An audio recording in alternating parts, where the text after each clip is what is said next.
Shalom saudara-saudari dalam Kristus. Renungan hari ini, 23 Juli, diambil dari Charles Spurgeon's Morning and Evening, dengan tema dari kitab Obaja, pasal 1, ayat 11. Engkau pun seperti salah seorang dari mereka itu. Pada saat Israel sangat membutuhkan pertolongan, Edom, yang adalah bangsa saudara, menunjukkan kasih dan solidaritas. Namun sebaliknya, orang-orang Esau justru bekerja sama dengan musuh-musuh Israel. Penekanan khusus dalam ayat ini tertuju pada kata engkau. Sebagaimana ketika Julius Caesar dalam karya Shakespeare berseru pada sahabatnya sendiri, Brutus, dan engkau juga Brutus, karena pengkhianatan terasa jauh lebih menyakitkan ketika dilakukan oleh seseorang yang seharusnya berpihak pada kita.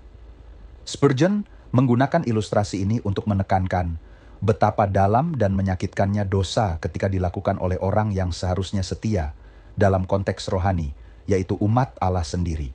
Demikian pula, sebuah dosa menjadi jauh lebih berat apabila dilakukan oleh kita yang telah menerima begitu banyak kasih karunia.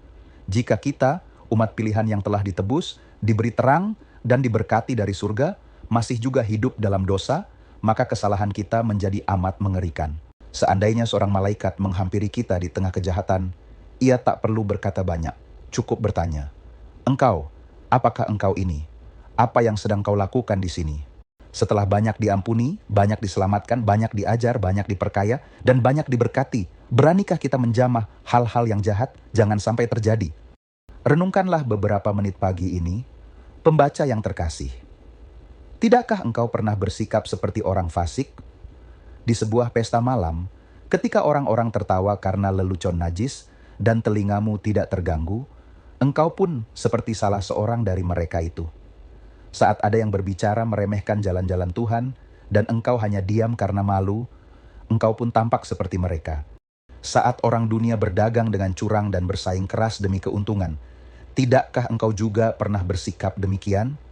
Saat mereka memburu kesia-siaan dengan nafsu tak terkendali, tidakkah engkau juga pernah mengejar keuntungan dengan semangat serupa?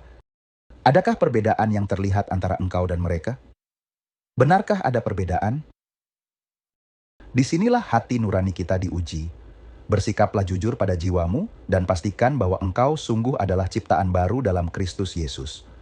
Namun jika itu sudah pasti, maka hiduplah dengan waspada dan hati-hati agar tak seorang pun bisa berkata lagi, engkau pun seperti salah seorang dari mereka itu.